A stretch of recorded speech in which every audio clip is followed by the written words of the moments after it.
അസ്സലാമു അലൈക്കും വറഹ്മത്തുള്ളാഹി വബറകാതുഹു.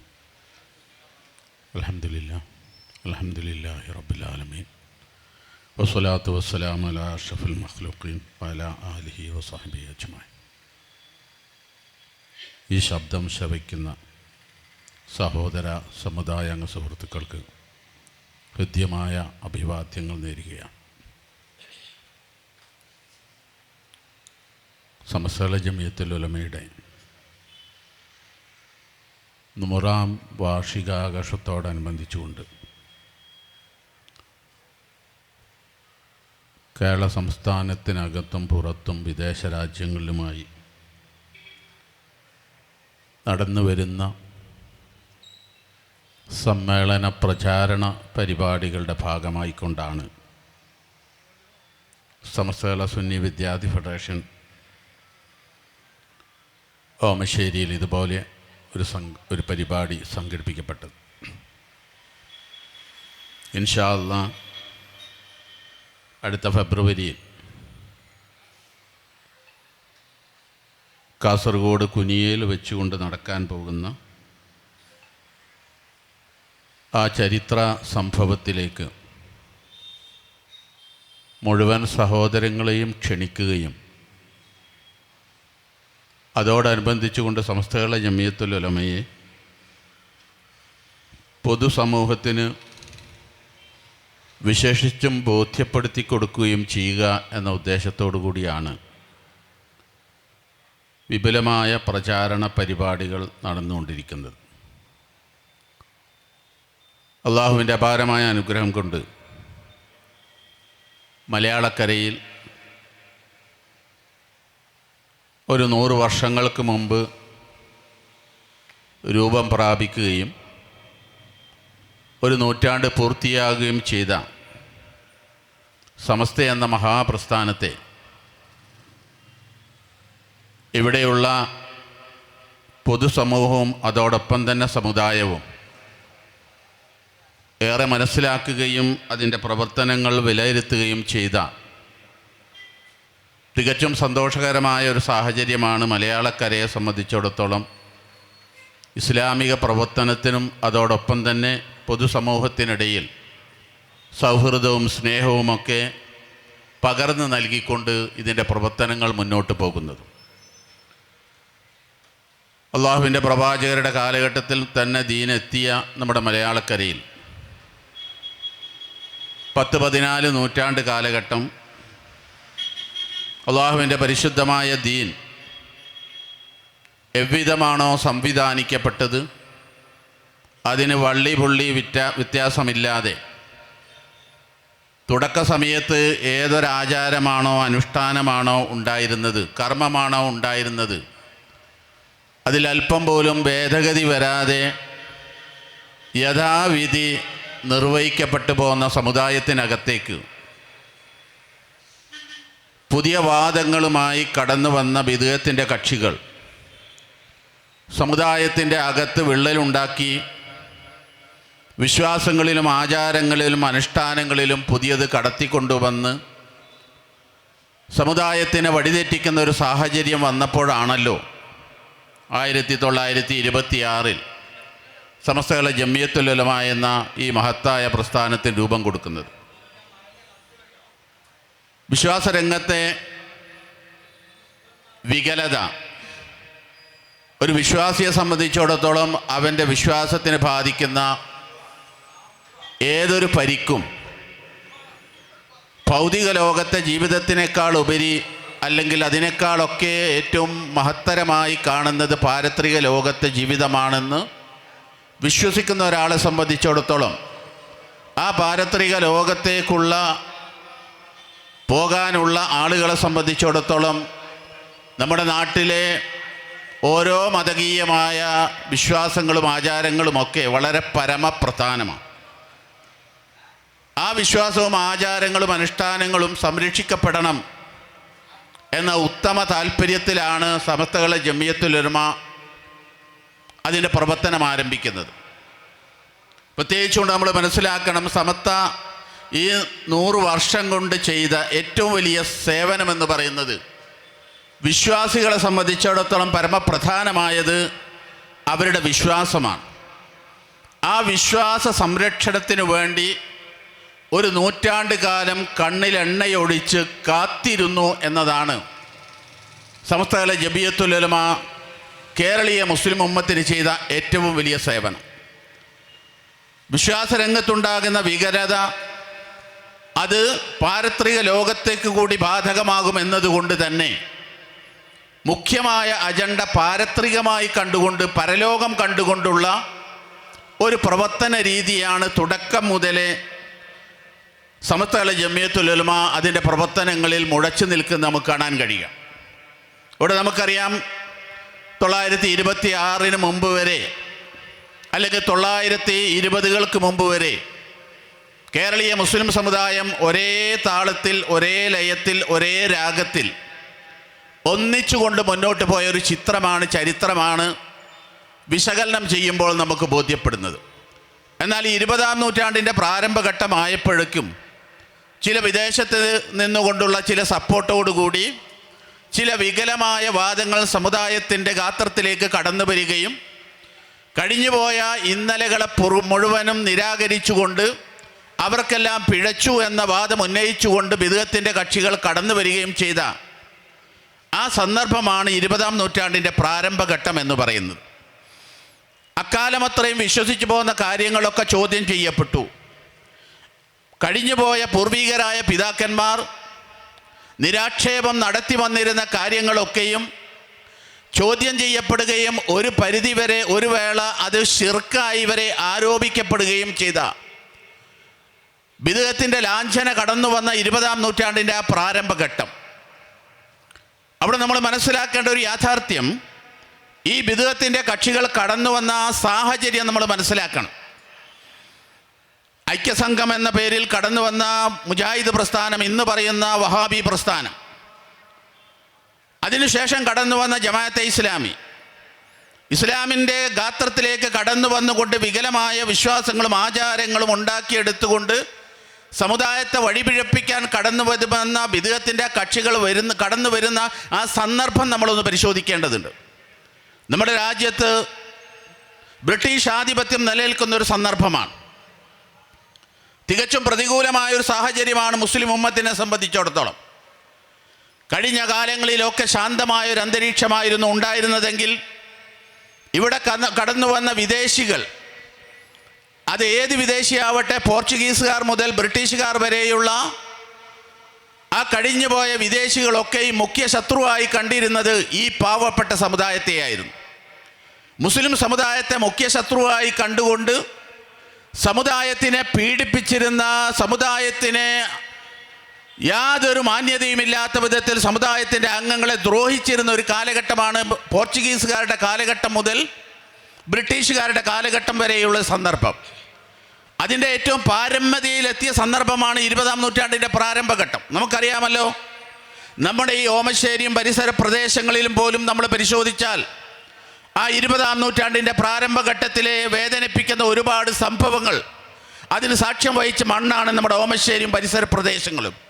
പുത്തൂരിന് ഒരുപാട് കഥകൾ പറയാനുണ്ട്. ബ്രിട്ടീഷ് സാമ്രാജ്യത്തിനെതിരെയുള്ള പോരാട്ടത്തിൻ്റെ രണഭൂമിയിൽ മുമ്പിൽ നിന്നുകൊണ്ട് ബ്രിട്ടീഷുകാരൻ്റെ കൊലക്കാരന് മുമ്പിൽ സമർപ്പിക്കേണ്ടി വന്ന പാലക്കാൻ തൊടികയുടെ നാടാണ് നമ്മുടെ ഓമശ്ശേരി എന്ന് പറയുന്നത്. ബ്രിട്ടീഷുകാർക്കെതിരെയുള്ള ഒരുപാട് പോരാട്ടങ്ങൾ നടന്ന മണ്ണാണ് നമ്മുടെ പരിസര പ്രദേശങ്ങളിലുള്ളത്. നമ്മുടെ പള്ളിപ്പറമ്പുകളിൽ എടുത്ത് പരിശോധിച്ചാൽ ഒരുപാട് ആളുകൾ അക്കാരണത്താൽ മരണപ്പെട്ട മണ്ണാണ് നമ്മുടെ ഓമശ്ശേരിയും പരിസര പ്രദേശങ്ങളും ഉള്ളത്. നമുക്കറിയാം, ഏറനാടിൻ്റെയും വള്ളുവനാടിൻ്റെയും കഥ പറയുമ്പോഴും ആ ബ്രിട്ടീഷുകാരുടെ കാലഘട്ടത്തെക്കുറിച്ച് കൊണ്ട് തന്നെ വ്യക്തമായി നമുക്ക് ചരിത്രത്തെ വായിച്ചെടുക്കാൻ കഴിയും. ഞാൻ പറഞ്ഞു വന്നത്, തികച്ചും മുസ്ലിങ്ങളെ സംബന്ധിച്ചിടത്തോളം പ്രതികൂലമായ ഒരു സാഹചര്യം നിലനിൽക്കുന്ന സന്ദർഭം, എല്ലാ അർത്ഥത്തിലും മുസ്ലിം ഉമ്മത്തിനെ സർവ്വവിധത്തിലും ദ്രോഹിച്ചു കൊണ്ടിരിക്കുന്ന വൈദേശിക ആധിപത്യം നിലനിൽക്കുന്ന സന്ദർഭം, സമുദായം ഒന്നിച്ചു നിൽക്കേണ്ട, ഒറ്റക്കെട്ടായി നിൽക്കേണ്ട നമ്മുടെ കേരളത്തിലെ മുസ്ലിം ഉമ്മത്ത് നേരിട്ട ഏറ്റവും പ്രതികൂലമായ സാഹചര്യം നിലനിൽക്കുന്ന സന്ദർഭം, ആ സന്ദർഭത്തിലാണ് അക്കാലം അത്രയും ഒന്നിച്ചു പോയിരുന്ന, ഒരേ വിശ്വാസങ്ങളും ആചാരങ്ങളും അനുഷ്ഠാനങ്ങളുമായി കടന്നുപോയിരുന്ന ഈ മുസ്ലിം ഉമ്മത്തിനകത്തേക്ക് ബിദ്അത്തിന്റെ കക്ഷികൾ കടന്നു വന്നുകൊണ്ട് സമുദായത്തിനകത്ത് ശൈഥില്യത്തിൻ്റെ വിത്തുപാകുന്നത്. അതുണ്ടാക്കിയ ഭവിഷ്യത്ത് വളരെ ഗുരുതരമായിരുന്നു. വിദേശത്ത് നിന്നുകൊണ്ട് കടന്നു വന്ന ചിന്താധാരകൾ നമ്മുടെ സമുദായത്തിൻ്റെ വിശ്വാസങ്ങളെ ചോദ്യം ചെയ്തുകൊണ്ട് കടന്നു വന്നു. കഴിഞ്ഞ കാലങ്ങളിൽ ഉള്ളതെല്ലാം തെറ്റായിരുന്നുവെന്നും അതൊക്കെ ശിർക്കായിരുന്നുവെന്നും അതൊക്കെ കുഫ്രിയത്തായിരുന്നു എന്നും വരെ പറയാൻ മാത്രം ദാഷ്ട്യം കാണിച്ച ഒരു കാലഘട്ടമായിരുന്നു അവിടെ. ആ സമയത്ത് വളരെ പരമപ്രധാനമായത് വിശ്വാസ സംരക്ഷണമാണ് എന്ന ബോധ്യമാണ് സമസ്തകളുടെ ജംഇയ്യത്തുൽ ഉലമയുടെ അക്കാലം മുതലുള്ള പ്രവർത്തനങ്ങൾ വിലയിരുത്തുമ്പോൾ നമുക്ക് ബോധ്യപ്പെടുത്താൻ കഴിയുന്നത്. സമസ്തയുടെ ഭരണഘടന എടുത്ത് പരിശോധിച്ചാൽ നമുക്കിത് കാര്യം ബോധ്യപ്പെടും. ഏതൊരു പ്രസ്ഥാനമാവട്ടെ സംഘടനയാവട്ടെ അതിൻ്റെ ഏറ്റവും പ്രധാനമായ അതിൻ്റെ ഒരു സംഘടനയുടെ പരമപ്രധാനമായ ഭാഗമെന്ന് പറയുന്നത് അതിൻ്റെ ഭരണഘടനയാണ്. ആ ഭരണഘടന സമസ്തയുടെ ഭരണഘടന 936 രജിസ്റ്റർ ചെയ്യപ്പെട്ട സമസ്തയുടെ ഭരണഘടന എടുത്ത് പരിശോധിച്ചാൽ ഇക്കാര്യം നമുക്ക് കൃത്യമായി ബോധ്യപ്പെടും. അതിൻ്റെ ഉദ്ദേശ ലക്ഷ്യങ്ങൾ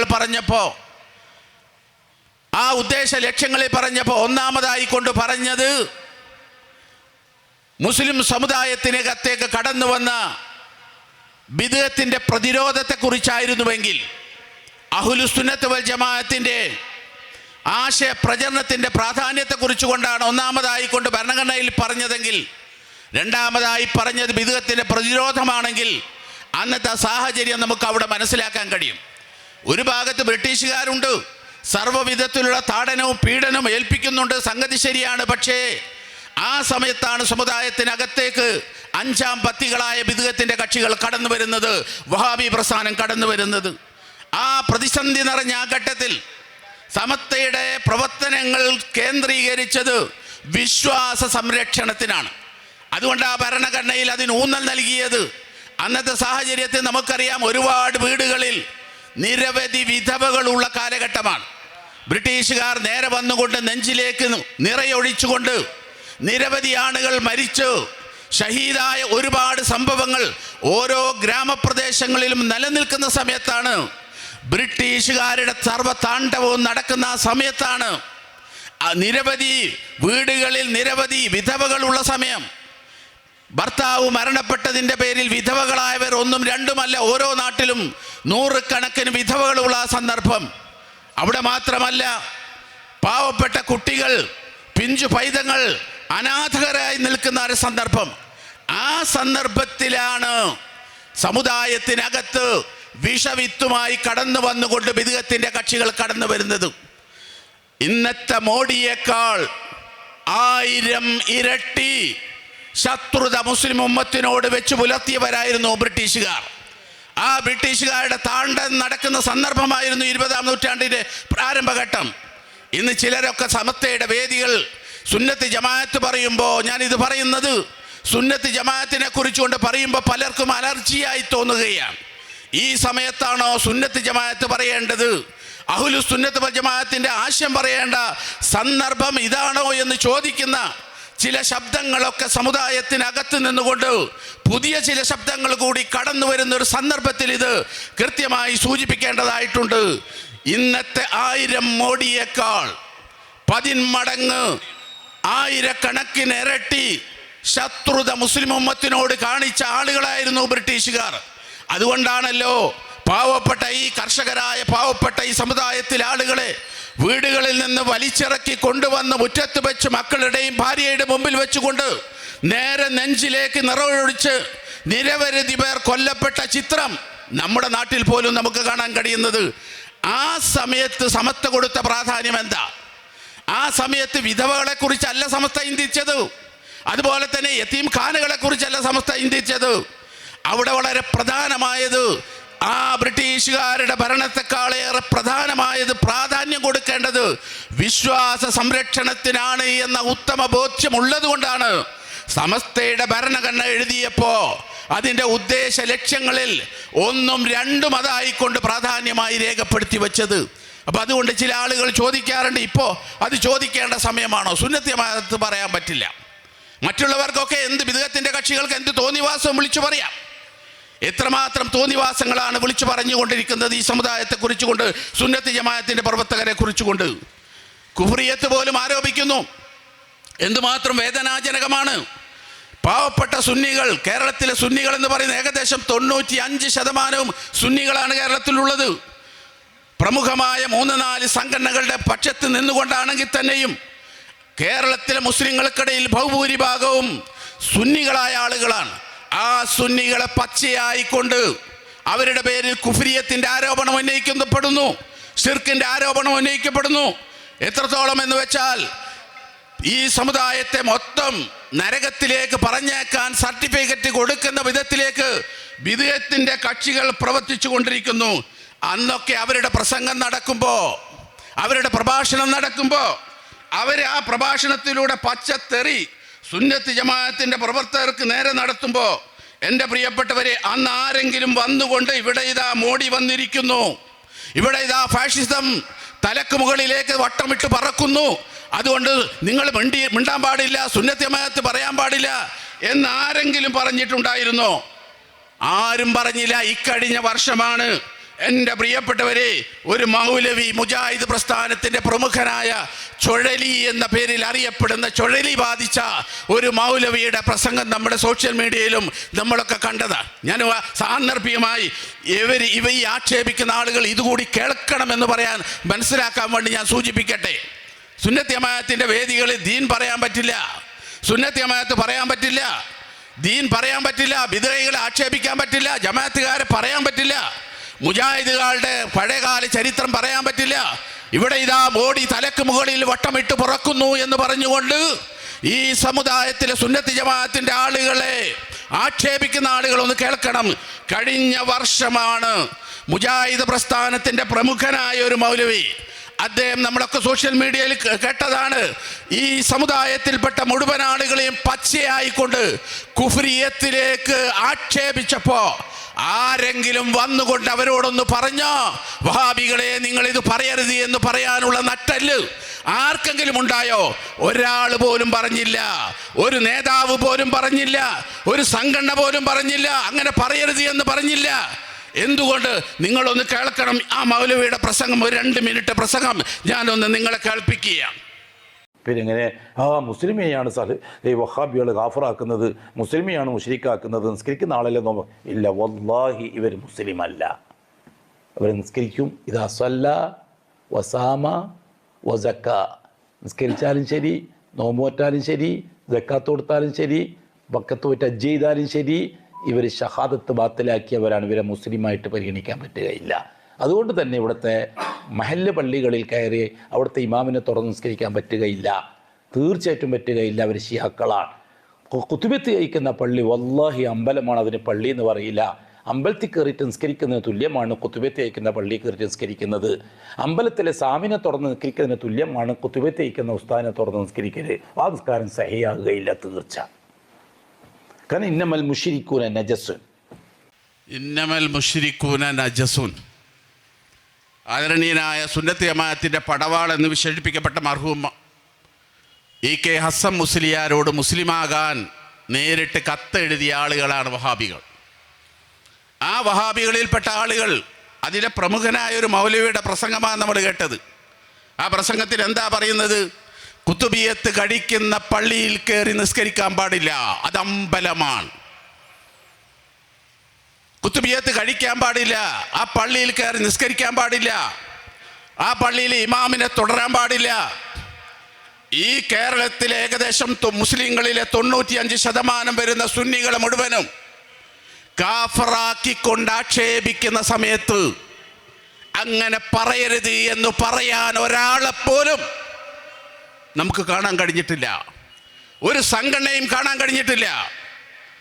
നമ്മളൊരു സുന്നത്ത് ജമാഅത്തിൻ്റെ വേദി വെക്കുമ്പോൾ, ദീനിൻ്റെ ഒരു വേദി വെക്കുമ്പോൾ അത് സമുദായത്തിൽ ശൈഥില്യമുണ്ടാക്കുന്നതാണ്, ഫിത്ന ഉണ്ടാക്കുന്നതാണ് എന്ന് ആക്ഷേപിക്കപ്പെടുന്ന ആളുകൾ വഹാബികൾ എന്തും പറയുമ്പോൾ, ആ വഹാബികൾ പറയുമ്പോൾ അത് അങ്ങനെയൊന്നും പറയരുതേ എന്ന് പറയാൻ പോലുമുള്ള മാന്യത ഈ വഹാബി ഈ പറഞ്ഞ സംഘടനയും ആളുകളൊന്നും തയ്യാറാകുന്നില്ല എന്ന് ഖേദപൂർവ്വം ഞാൻ സ്മരിക്കുക. ഞാൻ പറഞ്ഞു ബന്ധിർക്കിപ്പിക്കുന്നില്ല.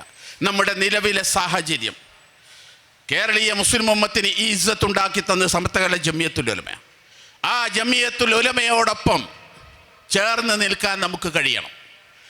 10,000-ൽ പരം വരുന്ന മദ്രസയും പള്ളിയും സംവിധാനിച്ച സമസ്തകളെ ജംഇയ്യത്തുൽ ഉലമ. സമസ്ത എങ്ങാനും അന്ന് ഇടപെട്ടിട്ടില്ലായിരുന്നുവെങ്കിൽ കേരളത്തിൻ്റെ ചിത്രം തന്നെ മറ്റൊന്നാകുമായിരുന്നു. കേരളീയ മുസ്ലിം ഉമ്മത്തിൻ്റെ ചിത്രം തന്നെ മറ്റൊന്നാകുമായിരുന്നു. ആ ഒരു പ്രതികൂലമായ സാഹചര്യത്തെ അതിജീവിച്ചുകൊണ്ടാണ് സമസ്ത മുന്നോട്ട് പോകുന്നത്.